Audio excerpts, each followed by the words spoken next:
من يهده الله فلا مضل له ومن يضلل فلا هادي له وأشهد أن لا إله إلا الله وحده لا شريك له وأشهد أن محمدًا عبده ورسوله يا أيها الذين آمنوا اتقوا الله حق تقاته ولا تموتن إلا وأنتم مسلمون يا أيها الناس اتقوا ربكم الذي خلقكم من نفس واحدة وخلق منها زوجها وبث منهما رجالا كثيرا ونساء واتقوا الله الذي تساءلون به والأرحام إن الله كان عليكم رقيبا يا أيها الذين آمنوا اتقوا الله وقولوا قولا سديدا يصلح لكم أعمالكم ويغفر لكم ذنوبكم ومن يطع الله ورسوله فقد فاز فوزا عظيما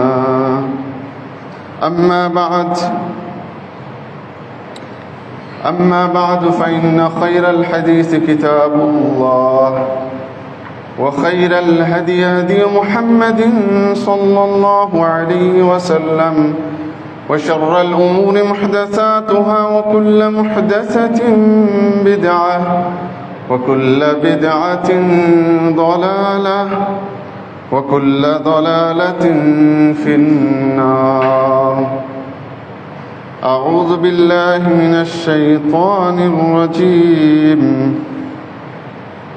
بسم الله الرحمن الرحيم اليوم أكملت لكم دينكم وأتممت عليكم نعمتي ورضيت لكم الإسلام دينا وقال الله سبحانه في موضع آخر قل هل ننبئكم بالأخسرين أعمالا الذين ضل سعيهم في الحياة الدنيا وهم يحسبون أنهم يحسنون صنعا وقال النبي الأمين صلى الله عليه وسلم إنه من يعش منكم فسيرى اختلافا كثيرا فعليكم بسنتي وسنة الخلفاء الراشدين المهديين عضوا عليها بالنواجذ وإياكم ومحدثات الأمور فإن كل محدثة بدعة وقال النبي الأمين صلى الله عليه وسلم في حديث آخر من عمل عملا ليس عليه أمرنا فهو رد যাবতীয় প্রশংসা গুণগান নিবেদন করছি আল্লাহ রাব্বুল ইজ্জতের জন্য যে আল্লাহ সুবহানাহু ওয়া তাআলা আমাদেরকে কোরআন এবং সহিহ সুন্নাহ বুঝার এবং সে অনুযায়ী আমল করার তৌফিক দিয়েছেন যে আল্লাহ সুবহানাহু ওয়া তাআলা আমাদেরকে বহু মানুষের মধ্য থেকে আমাদের অল্প কিছু সংখ্যককে আগে ভাগে জুমা মসজিদে তথা বাইতুল মামুর জামে মসজিদে সালাতুল জুমা আদায় করার জন্য আসার তৌফিক দিয়েছেন যে আল্লাহ সুবহানাহু ওয়া তাআলা আমাদের সুস্থ রেখেছেন সে মহামনিব রব্বুল ইজ্জতের শুকরিয়া আদায় করছি আলহামদুলিল্লাহ। অগণিত অজস্র দরুদ ও সালাম বর্ষিত হোক প্রিয় নবী মহানবী শেষ নবী সৈয়দুল মুরসালিন খাতামুন নবীন মুহাম্মদ বিন আব্দুল্লাহ সাল্লাল্লাহু আলাইহি ওয়াসাল্লামের প্রতি আল্লাহুম্মা সাল্লি আলাইহি আল্লাহুম্মা বারিক আলাইহি। সম্মানিত হাদিরিন, আজকের জুমার খুতবার যে বিষয়টি আপনাদের সামনে এই সংক্ষিপ্ত সময়ে তুলে ধরার চেষ্টা করব সেটি হচ্ছে বেদাত এবং তার কুপ্রভাব মুসলিম সমাজে। বিষয়টি অত্যন্ত গুরুত্বপূর্ণ এবং ব্যাপক আলোচনা সাপেক্ষ বিষয়, কিন্তু জুমার খুতবার টাইম যেহেতু লিমিট, সংক্ষিপ্ত সময়, এজন্য এর মধ্যে বাছাই করা অল্প কিছু কয়েকটি বিষয় দলিল ভিত্তিক তুলে ধরার চেষ্টা করব ইনশাআল্লাহ। আমা তৌফিক ইল্লা বিল্লাহ ওয়া আলাইহি তাওয়াক্কালতু ওয়া ইলাইহি উনীব। সম্মানিত হাদিরিন, আল্লাহ রাব্বুল ইজ্জত আমাদের নবী মুহাম্মদুর রাসূল সাল্লাল্লাহু আলাইহি ওয়াসাল্লামকে এই পৃথিবীতে পাঠিয়েছিলেন তার দ্বীনটাকে মানব জাতিকে শিখিয়ে দেওয়ার জন্য, মানব জাতিকে শিরিক মুক্ত এবং তাগুত বর্জন, পাশাপাশি দিন ধর্ম কোন পদ্ধতি কোন তরিকায় করতে হবে, কোনটা আমালে সালেহ হিসেবে আল্লাহ রাব্বুল ইজ্জতের কাছে পরিগণিত হবে, ধর্তব্য হবে, এই বিষয়টাকে আল্লাহ রাসূল সাল্লাল্লাহু আলাইহি ওয়াসাল্লাম মানব জাতির কাছে পৌঁছে দেওয়ার জন্যই কিন্তু এসেছিলেন। আল্লাহ সুবহানাহু ওয়া তাআলা চাইলে কোরআনটাকে একবারই দুনিয়াতে পাঠিয়ে দিতে পারতেন, সেটা জিবরিল মারফতে দিয়ে দিতেন, আল্লাহ রসুলের বা কোনো নবীর কোনো প্রয়োজন হতো না।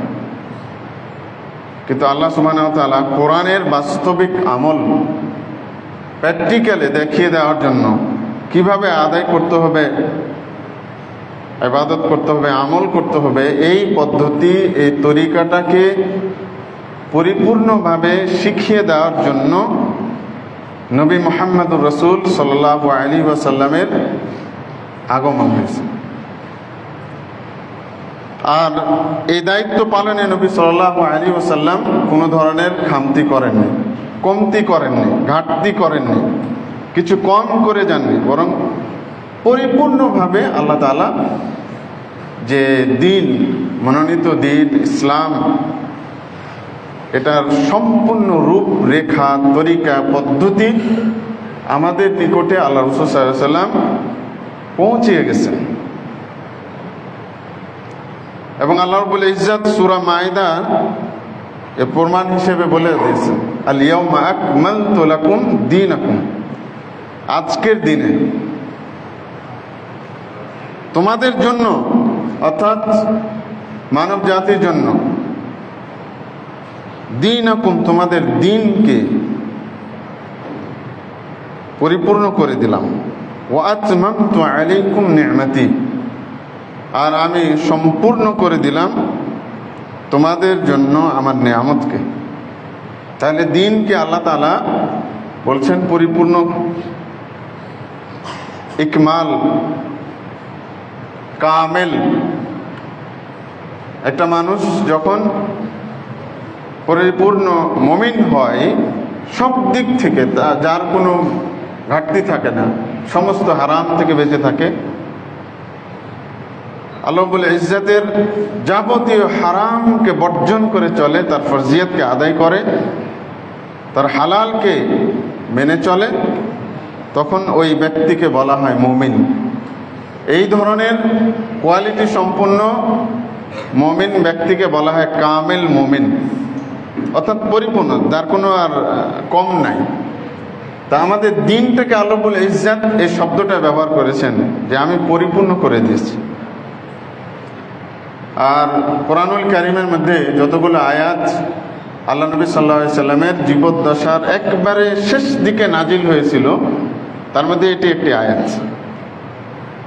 এই আয়াতে আল্লাহ রাব্বুল ইজ্জত বলে দিচ্ছেন যে আমার নবী তোমাদের নিকটে পরিপূর্ণ দিনকে পৌঁছে দিচ্ছে, কোনো ঘাটতি রাখেননি, কম রাখেননি, কাউরের জন্য কোনো অপশন রেখে যাননি যে পরবর্তীতে এসে সে কিছু এটা পূর্ণ করে দিবে, একটু কম আছে তা এটাকে একটু পরিপূর্ণ করে দিবে, পূর্ণ করে দিবে, এরকম ধরনের কোনো সুযোগ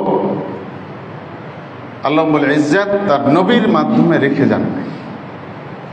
তাহলে আমাদের দিনটা হচ্ছে কি পরিপূর্ণ দিন। আর এই পরিপূর্ণ দিনটা নবী সাল্লাল্লাহু আলাইহি সাল্লামের জীবদ্দশাতেই হয়েছে, পরে না। এবং এই দিনের বিষয়টা কিয়ামত পর্যন্ত এইভাবেই থাকবে, এখানে কম করার সুযোগ নাই, আবার বৃদ্ধি করার সুযোগ নাই, সংযোজন বা বিয়োজন কোনো সুযোগ নাই। তো আমাদের দিন আল্লাহ রাসূল সাল্লাল্লাহু আলাইহি সাল্লাম পর্যন্তই পরিপূর্ণ হয়েছে, এরপরে আর কোনো সুযোগ নাই। কেউ যদি বলে যে না এটা তো ভালো, একটু সমস্যা কি, এটা তো মন্দ কিছু না, এই কথাটা এত খারাপ, এত নিকৃষ্ট যে এটা দিয়ে আপনি পুরা ইসলামকে ধ্বংস করে দিতে পারবেন। যে এটা তো ভালো, সমস্যা নাই। মনে রাখবেন দিনের মধ্যে ভালো ওটাই যেটা আল্লাহ রাসূল সাল্লাল্লাহু আলাইহি ওয়াসাল্লাম আমাদের তিনি নিজে করেছেন, করতে বলেছেন কিংবা সাপোর্ট দিয়েছেন, সেটাই হলো দিন, এর বাইরে আর কিছু নেই।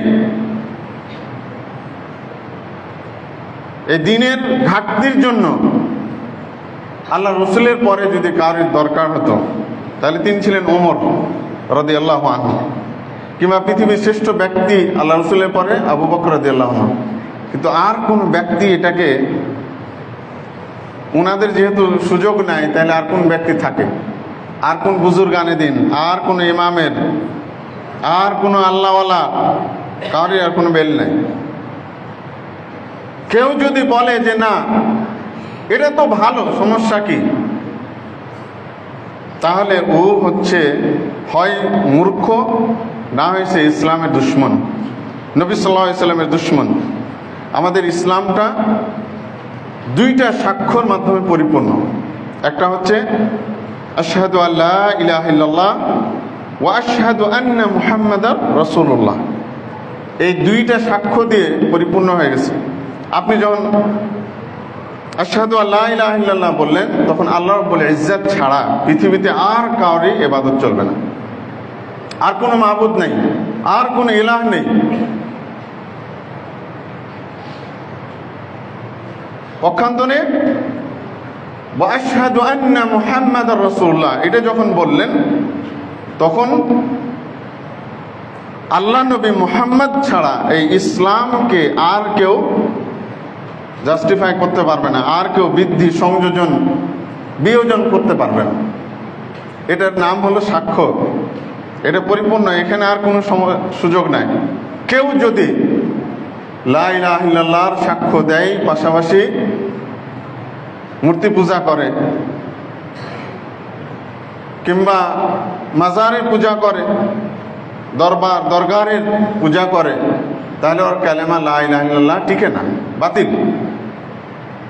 কেউ যদি আল্লাহ রাব্বুল ইজ্জত ছাড়া নিজের নজর, মান্নত, সেজদা বা রুকু আর কোন ব্যক্তি বা মাজার বা কোনো কিছুকে দেয়, তাহলে সে আল্লাহ রাব্বুল ইজ্জতকে কি করলো? অপমান করলো, অপদস্থ করলো, আল্লাহর সাথে শরীক করলো, এবং এই ব্যক্তি ইসলাম থেকে খারিজ।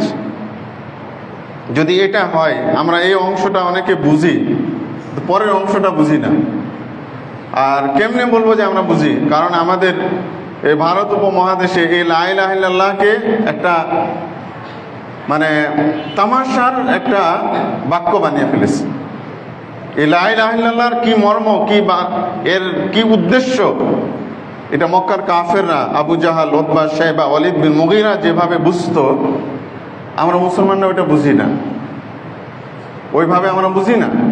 তারা এটা জানতো যে আল্লাহ রাসূল সাল্লাল্লাহু আলাইহি ওয়াসাল্লাম, এর জন্য সহিহ বুখারীর হাদিস, আল্লাহ নবী সাল্লাল্লাহু আলাইহি ওয়াসাল্লাম মক্কার কাফেরদেরকে বলে বেড়াতেন বাজারে ঘাটে যেখানে সেখানে কুলু লা ইলাহা ইল্লাল্লাহ তুফলিহু, তোমরা লা ইলাহা ইল্লাল্লাহ বলো তাহলে তোমরা সফল কাম হয়ে যাবে। তোমরা লা ইলাহা ইল্লাল্লাহ উচ্চারণ করো তাহলে তোমরা আরব অনারব সকল মানুষকে নেতৃত্ব দিতে পারবে। আবু জাহেল এটা বুঝতো যে আমি যদি এটা উচ্চারণ করি তাহলে এই যে 360টা মূর্তি আছে এটাকে ভেঙে ফেলতে হবে, এগুলোর অস্তিত্ব আর থাকে না। এই উচ্চারণের মানেই হলো সব অটোমেটিকলি ভেঙে যাবে। কিন্তু আমরা মুসলমানরা এটা বুঝি না, এই জন্য আমরা কি করি, নামাজও পড়ি, হজও করি, আবার দরগারে যায় সেজদাও দিই, নজর করি, মান্নত করি, সেখানেও যে ধর্ণা দিই। তা না হলে 3.5 লক্ষ মাজার দরগা, এটা তো 90 দশকের পরিসংখ্যান বলছে, হ্যাঁ 1990 তখন 3.5 লক্ষ মাজার, তাহলে এখন কত লক্ষ হতে পারে একটু বিবেচনা করেন। আর এই মাজারগুলো নিশ্চয় কোনো হিন্দুরা করে না, খ্রিস্টানেরা না, তো বৌদ্ধরা না, কারা? মুসলমান নামধারীরা, যারা নিজেদেরকে মুসলিম দাবি করে, এরাই কিন্তু এই মাজার গড়ে তুলেছে, সংরক্ষণ করে, খিদমত করে এবং প্রতি বছর এই মাজারের নামে উরস করে। যারা এগুলোর তত্ত্বাবধায়ক, খাদেম, তারপরে এগুলোকে শেল্টার দেয়, যারা এখানে যায় বিশ্বাস রাখে, কেউ কিন্তু হিন্দু না, সবাই মুসলমান, নামধারী মুসলমান। কারণ আবু জাহাল যেভাবে লা ইলাহা ইল্লাল্লাহ বুঝেছিল, এই মুসলমানরা বুঝেনি ওটা, বুঝতে পেরেছেন? এই জন্য এরা মাঝে মধ্যে নামাজও পড়ে, হজও করে, ওখানে যা বলে লব্বাইক লব্বাইক লা শারীকা লাকা লাব্বাইক, তোমার কোনো শরীক নেই আল্লাহ, আমি তোমার কাছে হাজির। কিন্তু আবার মাজারে যা ধর্ণা দেয় না, মসজিদে এসে বলে ইয়াকা না'বুদু ওয়া ইয়াকা নাস্তাঈন, বাইরে গেলে আবার শাহজালাল, শাহ পরাণ আর গোলাপ শাহ, শাহ আলী, মাজার আর মাজার। ওটার প্রতি ভক্তি না থাকলে তার মনে তৃপ্তি আসে। এই লক্ষ লক্ষ, আমার কাছে তো মনে হয় 5 থেকে 6 লক্ষ এখন মাজার বাংলাদেশে, এবং প্রতিনিয়ত এটা চাষাবাদ হয় এই মুসলিম সমাজে। যাই হোক, এই লা ইলাহা ইল্লাল্লাহর কালেমাকে আমরা ভঙ্গকারী মুসলমান। আমরা লাখ লাখ কোটি কোটি মুসলমান, আমরা এই কালেমাকে তুচ্ছ জ্ঞান করি, এই কালেমাকে নিয়ে খেল তামাশা করি আমরা, কারণ আমরা এটার মর্ম বুঝি না, এটার মর্যাদা বুঝি না, এটার সম্মান বুঝি না। আর এই বিষয়ে মক্কার কাফেরদের যে জ্ঞান ছিল, ওই জ্ঞানটা, ওই নলেজ, ওই এলিমটা দুর্ভাগ্যবশত আমাদের মুসলমানদের মধ্যে নাই।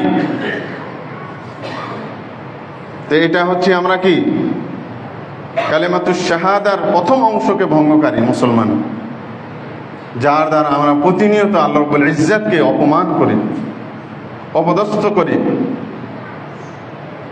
1947 সালে যখন মোহাম্মদ আলী জিন্নাহ, হোসেন সোহরাওয়ার্দী, শেরে বাংলা একেএম ফজলুল হক, ওনারা যখন দাবি তুললেন যে একটা মুসলিম ভূখণ্ড লাগবে, এই ভারতবর্ষকে ভেঙে আলাদা একটা মুসলিম ভূখণ্ড লাগবে, জওয়াহরলাল নেহরু বলেছিল যে আমি তো এর কোন প্রয়োজন দেখি না, মুসলিম ভূখণ্ডের আলাদা তো কোনো দরকার নাই। কারণ যারা এই দেশে, এই ভূখণ্ডে হিন্দু আছে, তারা তো আগের যারা দেবদেবী, যারা ভালো মানুষ ছিল, তাদের মূর্তি বানিয়ে পূজা করে। আর যারা মুসলমান, ওদের বুজুর্গদেরকে কবরে রেখে পূজা করে। পার্থক্য তো কোনো নেই। हम तो कोई फर्क नहीं देखते हैं इसमें, क्योंकि हम और मुसलमानों सब बराबर हैं। আমরা তো সবাই সমান, একই। কেউ মূর্তি বানিয়ে, ভাস্কর্য বানিয়ে আমরা পূজা করি, ওখানে ফুল দিই, আগরবাতি দিই, মিষ্টান্ন দিই। আর মুসলমানরা কি করে? ওদের বুজুর্গান দিনদেরকে কবরে রেখে ওখানে কি করে? ফুল দেয়, আগরবাতি দেয়, মোমবাতি জ্বালায়, ভক্তি দেখায়, ওখানে সেজদা করে। তো আমি তো কোনো পার্থক্য দেখি না, সুতরাং আমরা তো একটাই ভূখণ্ড থাকা উচিত। চিন্তা করেছেন আমরা মুসলমানরা কেমন? ওরা যেভাবে বুঝছে আমরা ওইভাবে বুঝি না। আমরা তো মনে করি যে আমরা হয়েছি মুসলমান, সুতরাং আমরা মাজারও যাব, মসজিদও যাব, বাইতুল্লাহ তো যাব, আজমিরেও যাব, বাগদাদ শরীফও যাব। প্রিয় দিনী ভাইরা, তা আমরা মুসলমানরা খুব মুশকিল, আমরা বিভক্ত।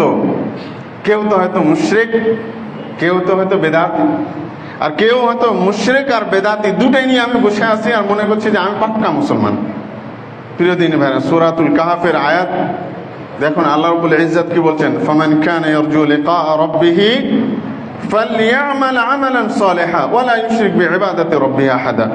এই আয়াতটা এত বেশি পাওয়ারফুল, এত বেশি মৌলিক। এখানে আমাদের মুসলমানদের পুরা ইসলামের কাঠামোটাকে আল্লাহ রাব্বুল ইজ্জত এই আয়াতের মধ্যে ঢুকিয়ে দিয়েছেন। আল্লাহ তাআলা কি বলছেন? ফামান কানা ইয়ারজু লিকা রাব্বিহি, যে তার রবের দিদার লাভ করতে চায়, আশা করে, ফালিয়ামাল আমালান সালিহা, সেজন্য সৎ আমল করে। মনে রাখবেন, আল্লাহ রাব্বুল ইজ্জত কোথাও বলেননি যে তোমরা আমল করবে, বেশি বেশি আমল করবে, এটা আল্লাহ তাআলা বলেননি। যেখানেই বলেছেন সেখানে বলেছেন আমালে সালেহ করতে হবে। ইন্নাল্লাযীনা আমানু ওয়া আমিলুস সালিহাত, ইন্নাল্লাযীনা আমানু ওয়া আমিলুস সালিহাত, এইভাবে আল্লাহ রাব্বুল ইজ্জত বহু আয়াতে আমলের সাথে সালেহকে উল্লেখ করেছেন। শুধু আমল করলে হবে না। সূরা মুলকে আল্লাহ তাআলা কি বলছেন? লিয়াবলুয়াকুম আইয়ুকুম আহসানু আমালা। ওখানে আল্লাহ তাআলা বলছেন আহসান মানে উত্তম, সর্বোত্তম আমল কে করে, এই জন্য আমি তোমাদের জন্ম, তোমাদের জীবন, তোমাদের মৃত্যু আমি দিয়েছি, এটা পরীক্ষা করার জন্য। আর এখানে আল্লাহ রাব্বুল ইজ্জত বলছেন যে আমার সাথে যদি দিদার লাভ করার ইচ্ছা থাকে, তাহলে আশা রাখো, তাহলে তোমরা কি করবে? সৎ আমল করবে। ওয়ালা ইউশরিক বিইবাদাতি রাব্বিহি আহাদা। আর একটা শর্ত হলো কি? রবের সাথে শিরিক করা যাবে না। ইবাদত করবে ঠিকই, কিন্তু ইবাদত করতে যে তোমার রবের সাথে শিরিক করবে না। আল্লাহ রাব্বুল ইজ্জত দুইটা শর্ত দিয়েছেন। আল্লাহর দিদার লাভের মানে কি? আল্লাহর সন্তুষ্টি লাভের, আল্লাহর জান্নাতে যেতে চাইলে এই দুই শর্ত পূরণ ছাড়া কখনো ইবাদত ঠিক থাকবে না। হয় শিরিক হয়ে যাবে, আর না হয় বেদাত হয়ে যাবে। আমালে সালেহ মানে কি? প্রায় সকল মুফাসসিরিন ইকরাম কি বলেছেন? আমালে সালেহ আই আল মুওয়াফাকাতু বির রাসূল সাল্লাল্লাহু আলাইহি ওয়াসাল্লাম, আল্লাহর রাসূলের পদ্ধতি অনুযায়ী আমলটা হতে হবে, এটা হলো আমল সালেহ। আল্লাহ নবী সাল্লাল্লাহু আলাইহি ওয়াসাল্লামের তরিকা পদ্ধতির সাথে যদি কোনো আমলের মিল না থাকে, ওটা আমল সালেহ না। প্রিয় দিনী ভাইরা, এই জন্য আমাদেরকে কি করতে হবে? আমলে সালেহ করতে হবে, আমলে কাসীর করতে হবে না, অনেক আমল করতে হবে না। আমাদেরকে আল্লাহ নবী সাল্লাল্লাহু আলাইহি ওয়াসাল্লামের দেখানো তরিকা পদ্ধতি অনুযায়ী আমল করতে হবে। আর এটা যদি মিস যায়, মনে করেন আপনি শিরিক মুক্ত, ঠিক আছে, কিন্তু আপনি ইবাদত করতে যে নিজের মন গড়া করছেন, কিংবা কোনো ব্যক্তির শেখানো তরিকা পদ্ধতি অনুযায়ী করছেন, তাহলে ওই ইবাদত, ওই আমলটা তখন আর থাকে না, ওটা আমলে সালেহ হয় না, ওটা কি হয়ে যায়? গুনাহের কাজ হয়ে যায়, ওটা হারামি কাজ হয়ে যায়। এই জন্য আল্লাহ রাসূল সাল্লাল্লাহু আলাইহি সাল্লামের অনুসরণে আমাদেরকে ইবাদত করতে হবে। সুন্নাহ ভিত্তিক যদি আমি ইবাদত করি, তাহলে আমাদের আমল ইবাদত আল্লাহর কাছে গ্রহণযোগ্য হবে। আল্লাহ রাসূল সাল্লাল্লাহু আলাইহি সাল্লামের পদ্ধতির সাথে যদি, তরিকার সাথে যদি আমলের মিল না হয়, ইবাদতের মিল না হয়, ঠিক না থাকে, তাহলে ওই ইবাদত হবে না, ওটা বেদাত হয়ে যাবে। আর আল্লাহ নবী সাল্লাল্লাহু আলাইহি সাল্লাম কি বলেছেন? ফাইন্না কুল্লা বিদআতিন দালালা, নিশ্চয় সমস্ত বেদাতি হচ্ছে ভ্রষ্টতা, গুমরাহি।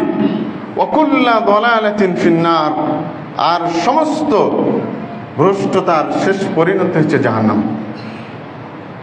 প্রিয় দিনী ভাইরা, তো সুন্নাহ অনুযায়ী আমাদেরকে আমল করতে হবে। সুন্নাহর কয়েকটা ক্ষেত্র আছে। আল্লাহ নবী সাল্লাল্লাহু আলাইহি সাল্লামের পদ্ধতি আল্লাহ রাসূল সাল্লাল্লাহু আলাইহি সাল্লামের শিখানো স্থান, যেখানে তিনি যেভাবে ইবাদত করেছেন ওটা ওইভাবে করতে হবে, তা না হলে এটা কি হয়ে যাবে? বেদাত হয়ে যাবে। আমরা তো কখন এমনটা করি না যে মসজিদে ঢোকার দোয়া আল্লাহুম্মা ইফতাহ লি আবওয়াবা রাহমাতিক, এটা আমরা কখনো বাড়িতে ঢোকার সময় বলি না, বলি নাকি? বলি না তো। তেমনি ভাবে বাড়িতে ঢোকার দোয়া মসজিদে বলি না, আমরা এই জিনিসটা জানছি। তেমনি ভাবে বাথরুমে ঢোকার দোয়া রয়েছে, ওটা নিশ্চয় আমরা মসজিদে বলি না। তা আমরা এই জিনিসটা যদি বুঝি, তাহলে বাকিটা আমরা কেন করি? মন গড়া করবো কেমনে? সুযোগ আছে? নাই তো। আল্লাহ নবী সাল্লাল্লাহু আলাইহি সাল্লামকে অনুসরণের আরেকটা পদ্ধতি হলো কি, তরিকা হলো সংখ্যার কমানো যাবে না, বাড়াও যাবে না। মাগরিবের সালাত যদি 3 রাকাত, এটা আল্লাহ রাসূল শিখিয়ে গেছেন। আমরা যদি বলি না 4 রাকাত পড়ো, হবে ওটা? কখনোই হবে না। তেমনি ভাবে ফজরের সালাত 2 রাকাত, 3 রাকাত বা 4 রাকাত পড়ার কোনো সুযোগ নাই। কিন্তু আমি যদি বলি না এটা তো ভালো কাজ, সমস্যা কি, করা যাবে না? এটা কি খারাপ কাজ নাকি? নামাজ পড়া কি খারাপ কাজ? কখনোই না। সালাত আদায় করা, দোয়া পড়া, আজকার, এগুলো সব আল্লাহ নবী সাল্লাল্লাহু আলাইহি সাল্লামের তরিকা বা পদ্ধতি অনুযায়ী করতে হবে। তওয়াফ করা হলো ইবাদতের কাজ, এটা আল্লাহ নবী সাল্লাল্লাহু আলাইহি সাল্লাম শিখিয়ে গেছেন। তওয়াফ কোথায় করতে হবে? বাইতুল্লাহ করতে হবে। কিন্তু মুসলমানরা কি মাজারের কিন্তু তওয়াফ করে? বাংলাদেশে আছে, পাকিস্তানও আছে, মুসলিম দেশে এগুলো আছে। তওয়াফ নেকির কাজ, কিন্তু এটা মাজারে করলে শিরক হয়ে যাবে।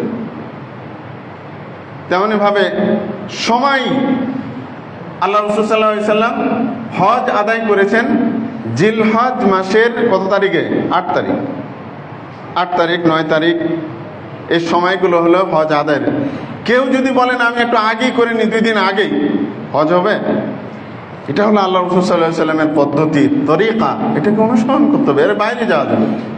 পক্ষান্তরে আল্লাহ রাব্বুল ইজ্জাতকে বা আল্লাহ সুবহানাহু ওয়া তাআলা খুশি হবেন এমন কোন ইবাদত বা আমল আল্লাহ রাসূল সাল্লাল্লাহু আলাইহি সাল্লাম বাদ দেননি, সব আমাদেরকে বলে গেছে, কোনো কিছু বাদ দেন না। প্রিয় দিনী ভাইরা, এই জন্য আমাদেরকে আল্লাহ রাসূল সাল্লাল্লাহু আলাইহি সাল্লামের সরাসরি অনুকরণে ইবাদত করতে হবে। তাসবিহ, তাহলিল, এটাও যদি মনে করেন ফরজ সালাতের পর 33 বার সুবহানাল্লাহ, 33 বার আলহামদুলিল্লাহ, 33 বার আল্লাহু আকবার, তারপরে লা ইলাহা ইল্লাল্লাহ, এই যে 100 বার। কিন্তু আপনি যদি মনে করেন যে না আমি 200 বার পড়বো, হবে? ওটা সুন্নাহ হবে না তো, ওটা নেকি হবে না, বরং গুনাহ হবে যদি কেউ বাড়িয়ে বলে। কারণ আল্লাহ রাসূল এটা সংখ্যাকে বলে দিয়েছে। প্রিয় দিনী ভাইরা, তো এই হচ্ছে সুন্নাহ। সুন্নাহ অনুযায়ী যদি আমি আমল করি, তাহলে আল্লাহ রাব্বুল ইজ্জাতের কাছে এটা গ্রহণযোগ্য হবে। আমরা কাল কিয়ামতের মাঠে আল্লাহ রাসূল সাল্লাল্লাহু আলাইহি সাল্লামের হাত মোবারক থেকে হাউজে কাউসারের পানি পান করতে পারবো। আল্লাহ রাসূল সাল্লাল্লাহু আলাইহি সাল্লামের সুপারিশ লাভে ধন্য হব। কিন্তু যদি আল্লাহ নবী সাল্লাল্লাহু আলাইহি সাল্লামের পদ্ধতির বাইরে আমি আমার জীবন পরিচালনা করি, আমার ইসলামকে পালন করি, তাহলে আল্লাহ রাসূল সাল্লাল্লাহু আলাইহি সাল্লামের সুপারিশও পাওয়া যাবে না। আল্লাহ রাসূল সাল্লাল্লাহু আলাইহি সাল্লামের হাত মোবারক থেকে কাল কিয়ামতের মাঠে হাউজে কাউসারে পানি পানের সুযোগ পাওয়া যাবে না।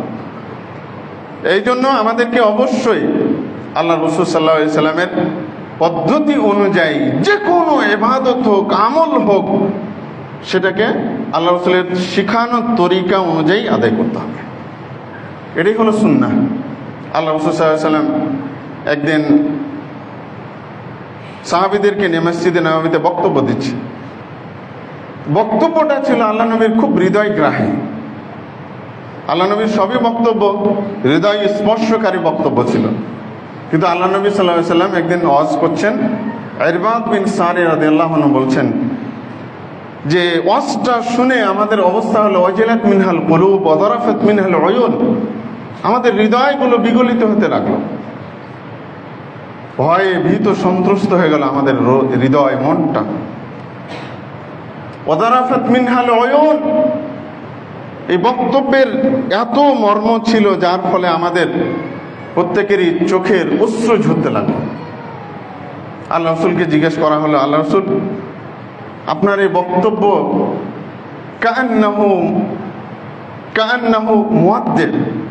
মুয়াদ্দে, মনে হচ্ছে আল্লাহ রাসূল আপনার এই বক্তব্যটা হচ্ছে বিদায়ী বক্তব্য, অতএব আপনি আমাদেরকে একটু উপদেশ দিন।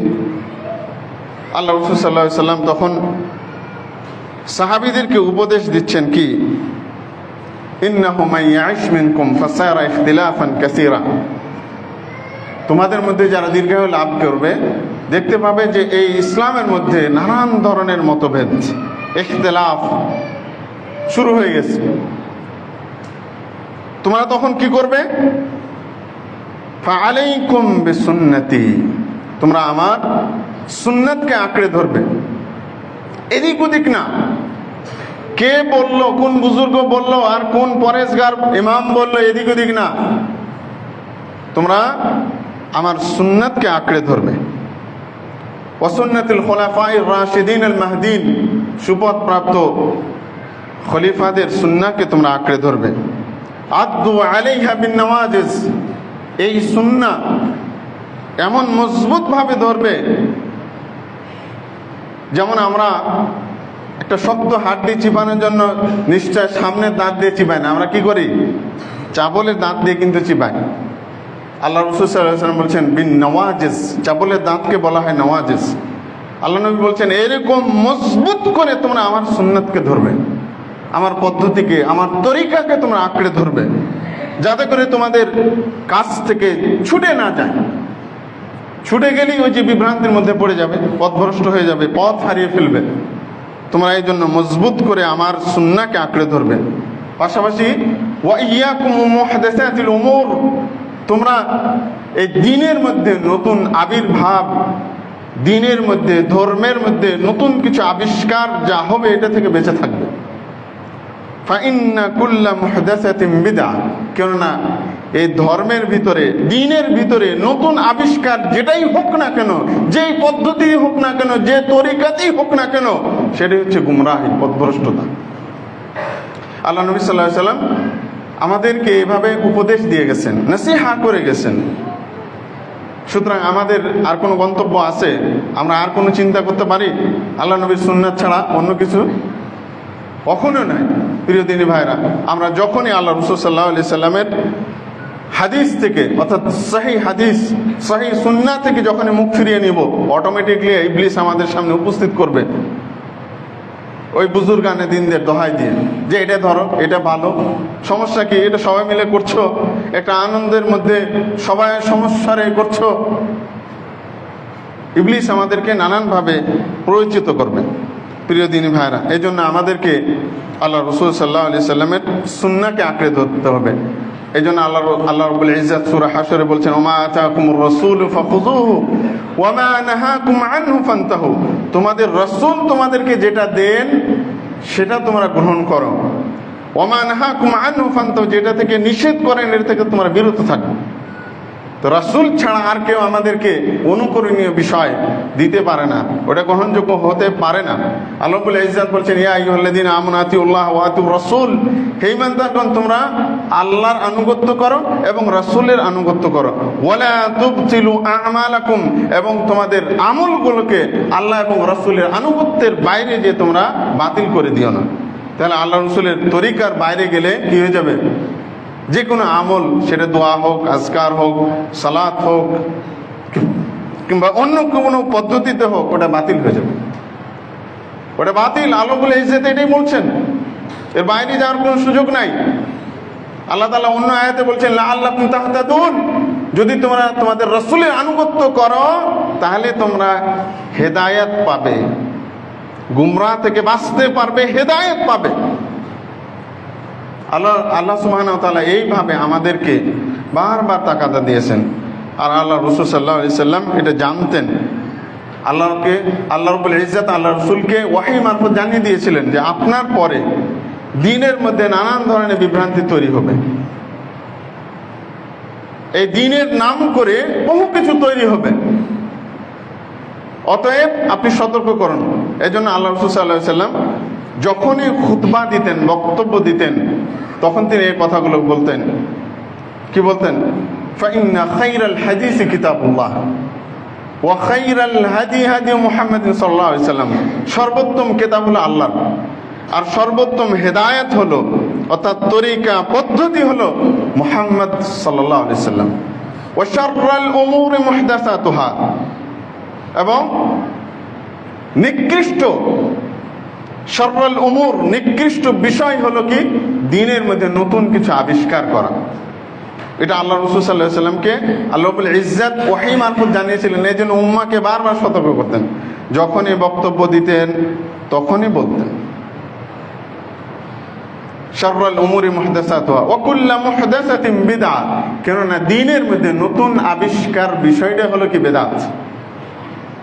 বেদাত শব্দ আমরা অনেকে চিনি, অনেকে চিনি না।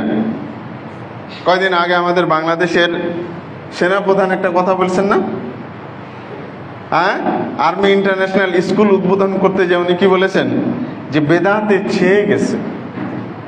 সঠিক ইসলামী জ্ঞানের অভাবে মুসলিম সমাজ বেদাতের মধ্যে নিমজ্জিত। উনি দুইটা কথা উচ্চারণ করেছেন, একটা বলছেন কি নামাজে, দোয়াতে। বেদাতি মহল্লা এটা নিয়ে আগুন লেগে গেছে, বুঝতে পেরেছেন? বেদাতের লালন পালনকারী, পরিচর্যাকারী, বেদাতকে মানুষের সাথে প্রচারকারীদের মধ্যে একবারে আগুন লেগে গেছে, বক্তব্য দেওয়া শুরু করেছে। কারণ আমার কাছে যেটুকু মনে হয়েছে, জেনারেল শিক্ষায় শিক্ষিত ব্যক্তিরা তাদের ব্রেনটা ধর্মীয় বিষয়ে শূন্য থাকে, মানে পরিষ্কার থাকে আর কি। তো যখন সে সঠিকটা শিখতে চায় তখন অটোমেটিকলি শিখা যায়। পক্ষান্তরে একজন দাওরা পাস কওমি মাদ্রাসা থেকে বিরাট টাইটেলধারী মুফতি মুহাদ্দিস, উনার মাথায় কিন্তু ওই বেদাতের শ্যাওলা এমনভাবে পড়ে আছে, সঠিক বুঝটা পিছলে যায়, ও আর ধরতে পারে না, ওর বিবেকে ধরেই না। শ্যাওলা দেখেছেন না, পানিতে যে শ্যাওলা তাকে পিছলে যায়। সারা জীবন সুন্নাহর বিপরীতে সে ইলম অর্জন করেছে, কোরআন এবং হাদিসের স্পর্শ পায়নি। শেষ বছরে যে কি করে দাওরা ক্লাস, দাওর মানে জানেন দৌড়াদৌড়ি করা, সোজা ভাষায় বলে, যদি এটার ঘোরানো পেছানো অনেক অর্থ আছে। এই ক্লাসটাতে এই যে সিয়া সিত্তা বা কুতুব সিত্তা আছে না, এগুলো সবগুলো পড়ানো হয়, খালি হাদ্দাসানা। কিন্তু এখানে যে আমাকে আমল করতে হবে, বুঝতে হবে, এই জিনিসটা নাই। কারণ কওমি সিলেবাসটাই হলো এরকম যে ছোট থেকে নিয়ে প্রায় 10-12 বছর শুধুমাত্র ফিকহি মাসালা কেন্দ্রিক পড়া, নবীর হাদিসের সাথে পরিচয় তেমন হয় না, এজন্য ধরতে পারেন। তো যা হোক, তো বেদাত যারা লালন পালন করে ওরা সঠিকটা জানতে চায় না। ওরা দেখবেন মক্কা মদিনাওয়ালাদের বলবে এরা বিভ্রান্ত, এরা পথভ্রষ্ট, এরা গুমরাহ। যারা সঠিক তাওহীদ এবং সহি সুন্নাহকে লালন পালন করে তাদেরকে এরা গুমরাহ বলে, কিন্তু পথভ্রষ্ট বলে। তো বেদাতের বিষয়ে জ্ঞান যদি আপনার থাকে তাহলে আপনি সুন্নাহ বুঝতে পারবেন। আর সুন্নাহকে যদি সঠিকভাবে আপনি কোরআন এবং হাদিসের আলোকে যদি জানতে পারেন তাহলে আপনি বেদাত চিনতে পারবেন। তা আমার কাছে মনে হয়েছে আমাদের দেশের সেনাপ্রধান সাহেব উনি কিছুটা পড়াশোনা করেন, বিধায়ী কথাটা বলেছে। আর উনি তো ভুল কথা বলেনি, তাই না? বেদাতে ভরপুর সমাজ। তো বেদাত মানে কি একটু জানা তো দরকার। বেদাত মানে হলো দ্বীনের মধ্যে বা ধর্মের মধ্যে এমন বিষয়ের আবিষ্কার বা লালন পালন করা যেটার দলিল কোরআনে নাই, সহিহ সুন্নাহর মধ্যে নাই, এটা হলো বেদাত। যার কোনো দলিল নাই, সহি শুদ্ধ দলিল নাই, কোরআনে নাই, হাদিস নাই, হাদিসের মধ্যে নাই, এটাই হলো বেদাত। বেদাতের আরেকটা অর্থ হলো যে আল্লাহকে খুশি করার জন্য এমন কোনো ইবাদত আমল করা যেটার প্রমাণ কোরআনে নাই, হাদিসে নাই, আল্লাহ নবী সাল্লাল্লাহু আলাইহি সাল্লাম থেকে কোনো প্রমাণ নাই, সাহাবা রাদিয়াল্লাহু আনহুম থেকে সেরকম কোনো প্রমাণ নাই, সেটাই হলো বেদাত। অর্থাৎ দ্বীনের মধ্যে নতুন আবিষ্কার। কিন্তু দুর্ভাগ্যের বিষয়, বেদাত সম্পর্কে যদি জ্ঞান থাকতো তাহলে তো আমাদের দেশে আল্লাহ নবী সাল্লাল্লাহু আলাইহি ওয়াসাল্লাম যে বারবার যে খুতবায় মধ্যে বলতেন, এই জিনিসটা যদি একটু চিন্তা করতো, গবেষণা করতো যে এটা আমার জানা দরকার, কেন বারবার আল্লাহ নবী বলেছেন, প্রত্যেকটা খুতবাতে কেন এই শব্দটা উচ্চারণ করেছেন, তাহলে কিন্তু হেদায়েত পেয়ে যায়। কিন্তু এটা নিয়ে গবেষণা করে না। ওই যে ব্রেনে একটা কিছু ঢুকিয়ে দিয়েছে, ওটাই নিয়ে আসে। প্রিয় দিনী ভাইরা, তো বেদাত, আল্লাহ নবী বলেছেন কুল্লা বিদআতিন দালালা, সমস্ত বেদাতই হচ্ছে পথভ্রষ্টতা, মানে দ্বীনের মধ্যে বেদাত। এটা আবার মনে করেন না দুনিয়ার মধ্যে নতুন নতুন আবিষ্কার হবে, আবির্ভাব হবে, উন্নতি হবে। এটা আল্লাহ রাসূল আল্লাহ রাব্বুল ইজ্জত নিজেই বলেছেন লাআল্লাহুম ইয়াতাফাক্কারুন। তাফাক্কুর মানে কি? গবেষণা, রিসার্চ। লাআল্লাকুম তাআকিলুন, যদি তোমরা অনুধাবন করতে পারো। এই শব্দগুলো কিসের? এগুলো হলো গবেষণা, দুনিয়াবী বিষয়। কিন্তু দ্বীনের বিষয়ে নতুন আবিষ্কারের কোনো সুযোগ নাই। দুর্ভাগ্যের বিষয়, বড় বড় ফকিহ আমাদের দেশে, বড় বড় আলেম, ওনারা বলেন যে মিয়া খালি বেদাত বেদাত বলো, তো মাইক তো বেদাত, ক্যামেরা বেদাত, ফ্যান বেদাত, এসি বেদাত, ট্রেন বেদাত, তারপরে প্লেন বেদাত, সবই তো বেদাত। মেয়ে এগুলো করো আর বলো, আর তুমি আবার বলো বেদাত করা যাবে না। নাউজুবিল্লাহ। এটা কি দ্বীনের বিষয়? কেউ কি ট্রেনে বা প্লেনে চড়ে সবের উদ্দেশ্যে, নেকির উদ্দেশ্যে? বা আমরা কি মনে করি ধর্মের বিষয়টা? কখনোই না, কোনো সময় না। তো এই বেদাত তো আল্লাহ নবী সাল্লাল্লাহু আলাইহি ওয়াসাল্লাম বলেননি। কি বলেছেন? শাররুল উমুরি মুহদাসাতুহা। উমুর মানে কি? দ্বীনের বিষয়, দুনিয়ার কোনো বিষয় না। তাছাড়া স্পষ্ট একটা হাদিসই আছে, আল্লাহ নবী যখন মক্কা থেকে মদিনা আসলেন, এসে দেখছেন এই মদিনাবাসীরা কৃষি কাজে গবেষণা করছে। এক গাছের মুকুল নিয়ে আরেক গাছে লাগাচ্ছেন, এটাকে বলে তাবিরুন নাখল, খেজুরের গাছ। তো আল্লাহ নবী সাল্লাল্লাহু আলাইহি ওয়াসাল্লাম এটা দেখে বললেন যে তোমরা যদি এটা ছেড়ে দিতে মনে হয় ভালো হতো।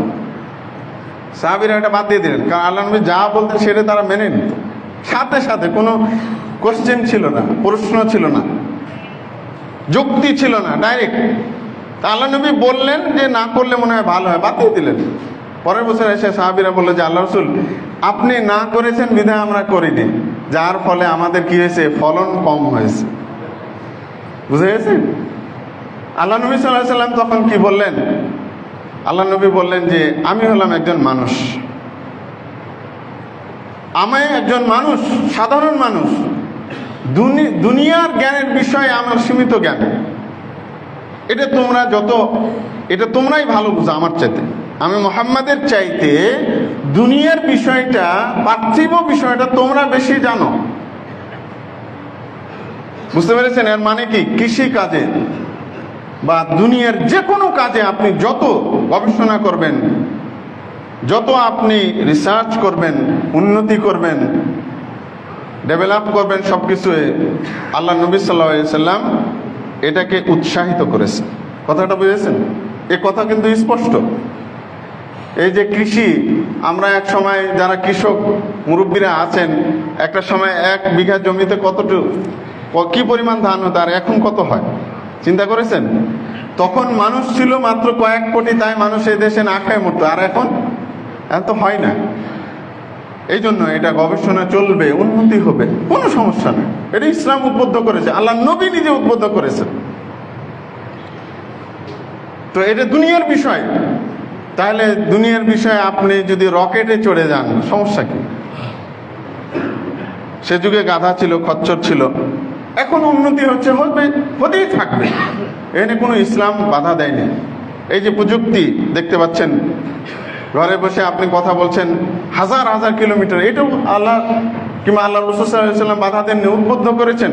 কারণ এই সবই হলো আল্লাহর পক্ষ থেকে জ্ঞান। এই জ্ঞানের গবেষণা, রিসার্চ, দিনে দিনে এটা উন্নত হবে, উন্নত থেকে আরো উন্নত হবে, এটাই স্বাভাবিক। কিন্তু দ্বীনের বিষয় আল্লাহ নবী কি বলেছেন? ফাইদা আমারতুকুম আন দীনিল্লাহ, যখন আমি তোমাদেরকে আদেশ করব আল্লাহর দ্বীনের বিষয়ে, ফাখুযুহু, সেটা তোমরা কি করবে? গ্রহণ করবে। দ্বীনের বিষয় আমার কাছ থেকে, আর কারোর কাছ থেকে নেওয়া যাবে না। প্রিয় দিনে ভাইরা, তো এই বেদাতের বুঝের, এই জ্ঞানের অভাবের কারণে আমাদের মুসলিম সমাজ ছেড়ে গেছে। আমাদের মুসলমানের ভিতরে এখন বেদাত আর বেদাত, হ্যাঁ, নামাজে বেদাত, খুতবাতে বেদাত। খুতবাতে বেদাত নাই? আছে তো। হ্যাঁ, খতিব সাহেব মসজিদে ঢুকে খুতবার আগে বয়ান দেয়, অথচ খুতবার আগে আপনাকে কেউ যদি একটা মাসআলাও জিজ্ঞেস করে, ওটা করা যাবে না, ইসলামে নিষেধ। খুতবার আগখানে ধরেন শেখ আবু বকর জাকারিয়া হাফিজাহুল্লাহ আসলেন, বড় আলেম, আপনি মনে করছেন আজকে ওনার খুতবা আছে, আমি আগে ভাগে যে ওনাকে একটা প্রশ্ন করব, করা যাবে না। আর আপনি এখানে বসে ভকর ভকর করছেন, বসে বসে মেম্বারের ওপরে, যেটা সরাসরি নবী সাল্লাল্লাহু আলাইহি ওয়াসাল্লামের সুন্নাহ বিরোধী, বেদাত, সেটাকে আপনি করতেছেন।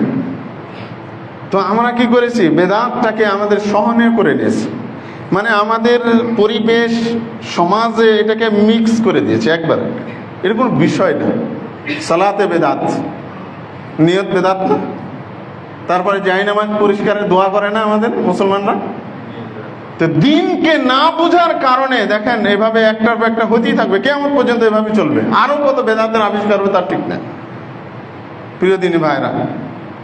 তারপরে বাংলাদেশে তো আরো কিছু বেদাত আছে, বাৎসরিক বেদাত আছে। একটা ঈদে মিলাদুন্নবী আছে না?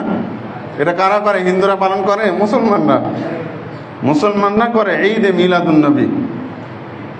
আর কয়েকটা দিন পরে না, রবিউল আউয়াল মাস যেহেতু শুরু হয়ে গেছে, আজকে 6 না 7 তারিখ, জি, তো এই মাসে একটা জঘন্য বেদাত করা হয়। তো বেদাত কাকে বলা হয়? বেদাত তো হলো ওটা যেটা আল্লাহ রসুলের যুগে ছিল না। ঈদে মিলাদুন্নবী কি আল্লাহর যুগে ছিল? কোন হাদিসে আছে যে আল্লাহ নবী নিজের জন্মদিন পালন করেছেন? কিন্তু কিংবা সাহাবী রাদিয়াল্লাহু আনহুম যারা আল্লাহ নবীকে নিজের জীবনের চাইতে বেশি ভালোবাসতো, নিজের জীবনের চাইতে। মিয়া তুমি আল্লাহ রসুলের সুন্নাহকে তো তোমার চেহারাতেই ফুটাইতে পারো না, দাড়িটাই রাখতে পারো না। আল্লাহ নবীর কথা তো তোমার 3.5 হাত বডির মধ্যেই নাই। আর সাহাবী রাদিয়াল্লাহু আনহুম কি কত নির্যাতন নিষ্পেষণ সহ্য করে আল্লাহ নবী সাল্লাল্লাহু আলাইহি সাল্লামকে ভালোবেসেছেন, মহাব্বত করেছেন, জীবন দিয়েছেন আল্লাহ রাসূলের মহাব্বতে। আবু বকর রাদিয়াল্লাহু আনহু, ওমর রাদিয়াল্লাহু আনহু, ওসমান, আলী, আব্বাস, এই যে বড় বড় সাহাবীরা কত ত্যাগ স্বীকার করেছেন। নিজের জন্মভূমি, বাড়ি, নিজেদের বাড়ি, নিজের আত্মীয় স্বজন সবকে ত্যাগ করে মক্কা থেকে মদিনা চলে এসেছে হিজরত করে। এই সাহাবীরা আল্লাহ নবী সাল্লাল্লাহু আলাইহি সাল্লামকে নিজের জীবনের চাইতে বেশি ভালোবাসলো। কোন হাদিসে কি আছে যে আবু বকর রাদিয়াল্লাহু আনহু আল্লাহ নবীর জন্মদিন পালন করেছেন একটু আনন্দের উৎসবের সাথে? আবু বকর, ওমর, উসমান, আলী কেউ কোথাও না। তাহলে আমরা কি গায়ের জোরে করছি না এটা? প্রিয় দিনী ভাইরা, আচ্ছা আসুন একটু এই বেদাতটা নিয়ে আলোচনা করি। বহু বেদাত আছে, আলোচনার তো শেষ নাই। এই মসজিদে আমি গত জুমায় যেখানে খুতবা দিই মাসে 2টা আশকন্যাতে, একটা নতুন সহিহ আকীদার মসজিদে, ওই মসজিদের পাশে একবারে লাগোয়া 1 লাফ দিলেই মসজিদ বেদাতীদের। জুমার নামাজের পরে, প্রতিদিন জুমার নামাজের পরে খতিব সাহেবের নেতৃত্বে ঈদে মিলাদুন্নবী উদযাপন হয়, কিয়াম সহ। 1 ঘন্টা তাদের মাপা এটা সময়, মানে এমন ভাবে ইশক দেখায়। ওখানে আপনারা দেখবেন একটা মানে নবীর ইশকে একটা লোক কান্নাকাটি করে খুব, এক বেদাতি, তার নামটা আমার মনে নাই, খুব নাম করা। সেখানে ও বাড়ি গাড়ি বিশাল কিছু করে রেখেছে, এই পাগল মুরিদ বানিয়ে, বুঝতে পেরেছেন? কারণ এটা তো ব্যবসা। মিলাদুন্নবী আপনার যদি সুর থাকে আর আপনি যদি ভালো করে সুর দিয়ে এটা করতে পারেন, আপনার কিন্তু বহু ইনকাম আছে, খাবার আছে, ভালো ইনকাম আছে, এতে বহু ইনকাম। আপনি অবাক হবেন, ওখানে বহু টাকার পয়সা মালিক ওই বেদাতে। প্রিয়দিনী ভাইরা, তো যা হোক, তো এই বেদাতের চর্চা মসজিদের মধ্যেই হয়। দোকানে হয়, সব জায়গায় হয়। ঈদে মিলাদুন নবী কি, একটু অর্থটা আমাদের জানা দরকার। ঈদ মানে হলো আনন্দ, এটা তো সবাই জানি আমরা, উৎসব। আর মিলাদ মানে কি? জন্মদিন বা জন্ম দিবস, নবীর জন্ম দিবসের আনন্দ।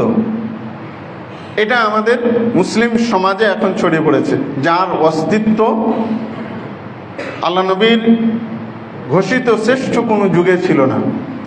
সাহাবীদের যুগে ছিল না, তাবিদের যুগে ছিল না, তবে তাবিনদের যুগে ছিল না। আমাদের চারজন মহামতি ইমাম আবু হানিফা, ইমাম মালিক, ইমাম শাফি, ইমাম আহমদ বিন হাম্বল রাহিমাহুমুল্লাহ আজমাইন, তাদের আমলে এগুলো ছিল না। এই ঈদে মিলাদুন নবী এগুলো কোনো অস্তিত্ব ছিল না। 400 হিজরির দিকে সর্বপ্রথম শিয়া ফাতেমিরা মিশরে এটা আবিষ্কার করে।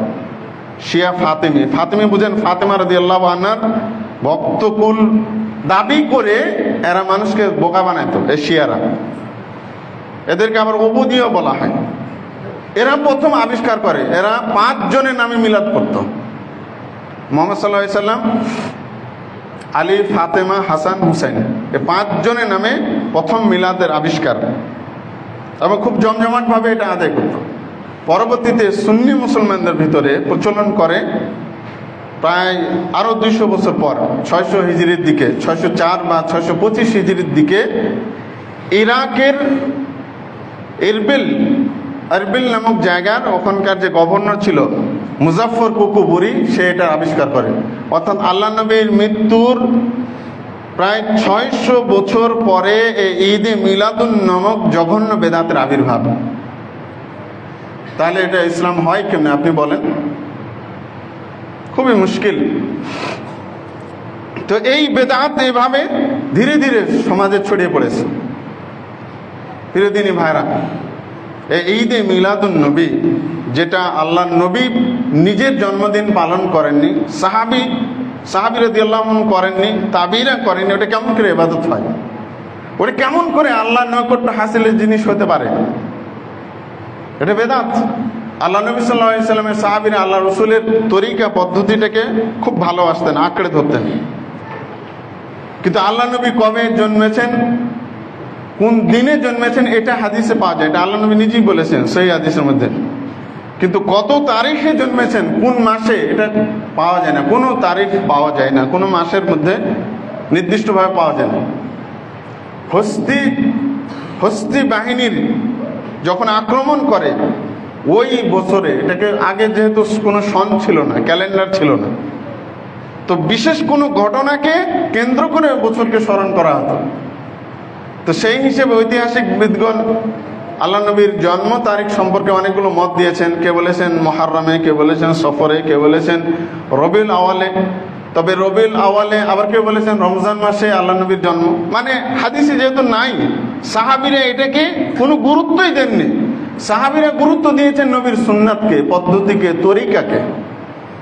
আল্লাহ নবীর জন্মদিনকে মনে রাখা তারা কোনো গুরুত্ব মনে করেন। অথচ আমাদের আজকের মুসলিম সমাজ আল্লাহ নবীর সুন্নাহকে বাদ দিয়ে নবীর জন্মদিনকে পালনের জন্য বেশি মারামারি করছে, বেশি উঠে পড়ে লেগেছে।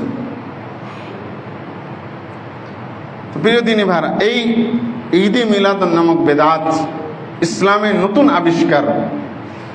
এটাকে আমাদের অবশ্যই পরিত্যাগ করতে হবে এবং নবীর সাল্লাল্লাহু আলাইহি সাল্লামের সুন্নাহকে আঁকড়ে ধরতে হবে।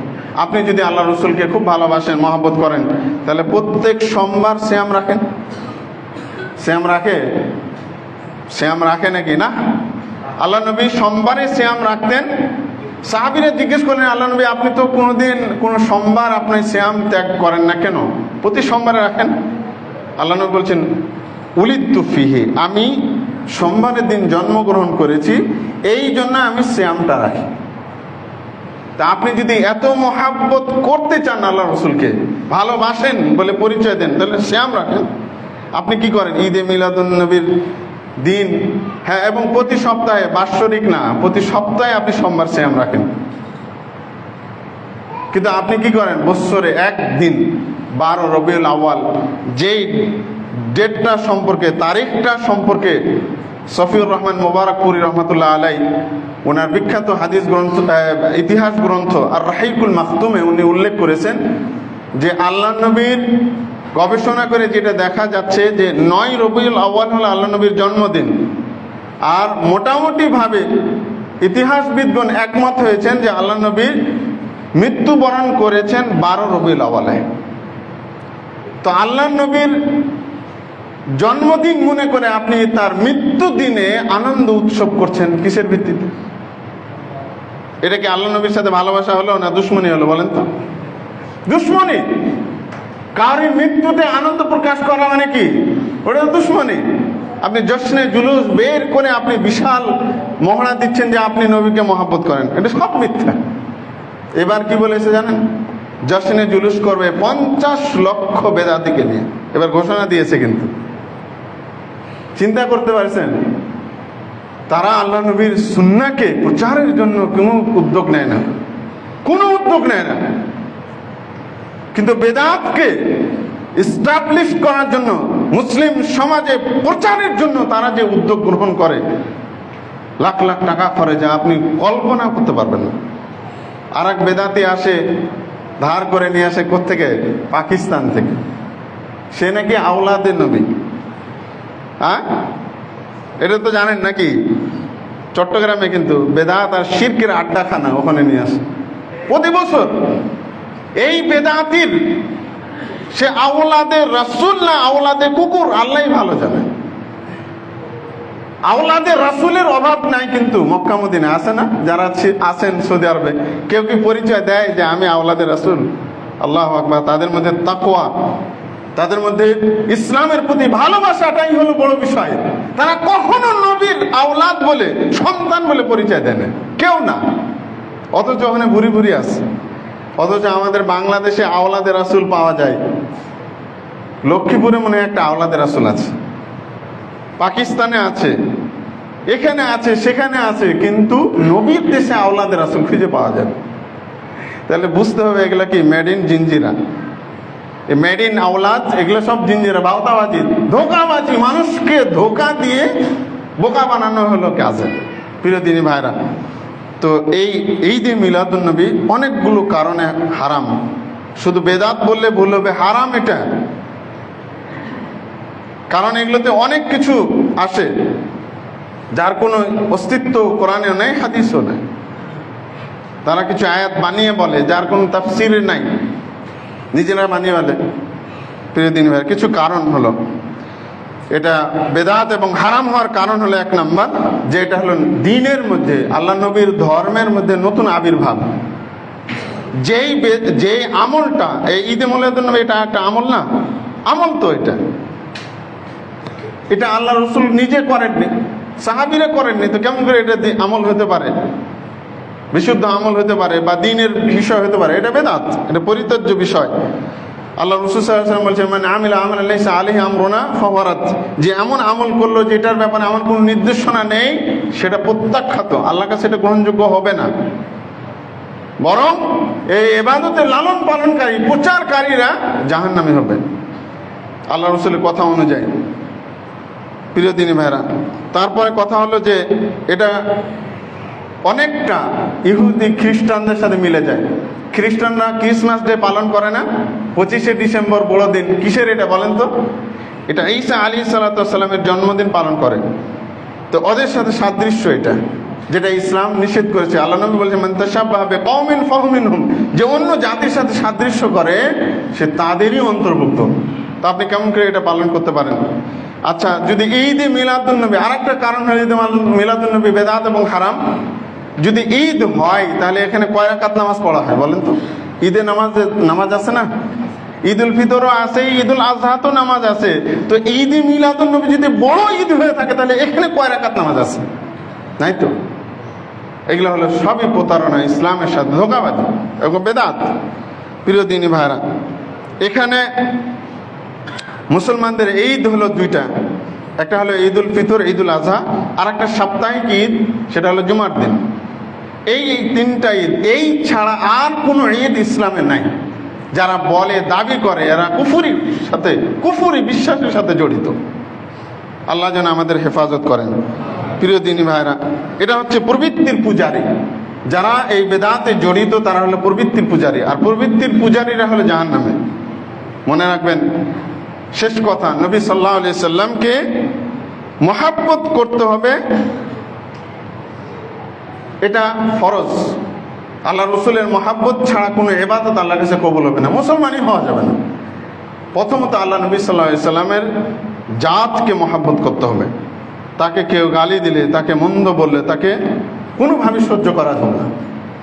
দ্বিতীয় হলো নবী সাল্লাল্লাহু আলাইহি সাল্লামের তরিকাকে মহাব্বত করতে হবে এবং ওইভাবেই দিন পালন করতে হবে।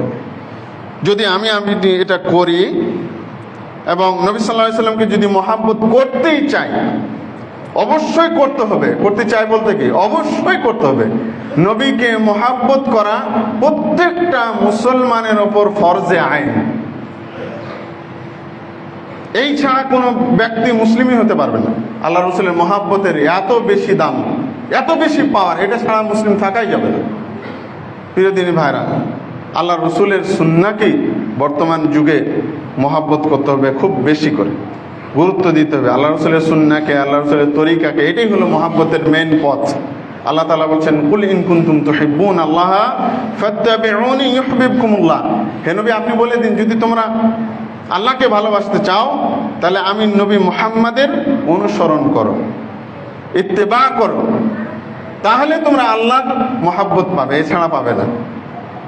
দ্বিতীয় কথা হলো, শেষ কথা, আল্লাহ রাসূল সাল্লাল্লাহু আলাইহি ওয়াসাল্লাম বলেছেন, মান আহাব্বা সুন্নতি। আল্লাহ রাসূল এটা বলেননি যে আমার দিন উদযাপন করবে, এরকম না। আল্লাহ রাসূল বলেন, মান আহাব্বা সুন্নতি, যে ব্যক্তি আমার তরিকা, আমার সুন্নতকে মহাব্বত করলো, ফাকাদ আহাব্বানি, সে মূলত আমাকেই, আমি মুহাম্মদকে মহব্বত করলো সাল্লাল্লাহু আলাইহি সাল্লাম। ওয়ামান আহাব্বানি কানা মাইয়া ফিল জান্নাহ, আর যেই ব্যক্তি এই সিস্টেমে আমাকে মহাব্বত করলো, কাল কিয়ামতের দিন সে আমার সাথে জান্নাতের মধ্যে থাকবে। সুবহানাল্লাহ। এ হলো আল্লাহ নবীকে মহাব্বত করা। আল্লাহ নবীকে মহাব্বত করা সব সময়, যখনই আল্লাহ নবীর নাম শুনবেন সাল্লাল্লাহু আলাইহি সাল্লাম বলবেন, যখনই শুনবেন, বক্তা হোক বা কোনোই হোক, বেশি বেশি আল্লাহ নবীর উপর দরুদ পাঠ করবেন। এটা আল্লাহর আদেশ, এটা আল্লাহ নবীকে মহাব্বত করার একটা লক্ষণ, আলামত। এই ছাড়া এই আল্লাহ নবীর মহাব্বতের মহড়ায় যা কিছু করা হয়, খাওয়ান দাওয়ানের ব্যবস্থা, লাইটিং, তারপরে আলোকসজ্জা, কিংবা এই দিনে কবর জিয়ারত, নবীর মহাব্বতে এই নানান রকম যে জশ্নে জুলুস, এগুলো সবই হলো বেদাত, হারাম এবং পরিত্যাজ্য বিষয়। আল্লাহ রাব্বুল ইজ্জত আমাদেরকে যেন আল্লাহ রাসূলের সুন্নাহকে মেনে তাকে মহাব্বত করার জন্য আল্লাহ আমাদের তৌফিক দান করেন। আল্লাহ নবীর যেটা করেননি এমন কিছু করার মাধ্যমে যেন আমরা বেদাত না করি। আল্লাহ যেন আমাদের সমস্ত বেদাত থেকে মুক্ত থাকার তৌফিক দান করেন। আল্লাহ যেন আমাদের সকল শিরক বেদাত থেকে মুক্ত থেকে বিশুদ্ধভাবে দলিল ভিত্তিক কোরআন এবং সহিহ সুন্নাহর আলোকে যেন আমল করা আল্লাহ যেন তৌফিক দান করেন। আমিন। ওয়া মা আলাইনা ইল্লাল বালাগ।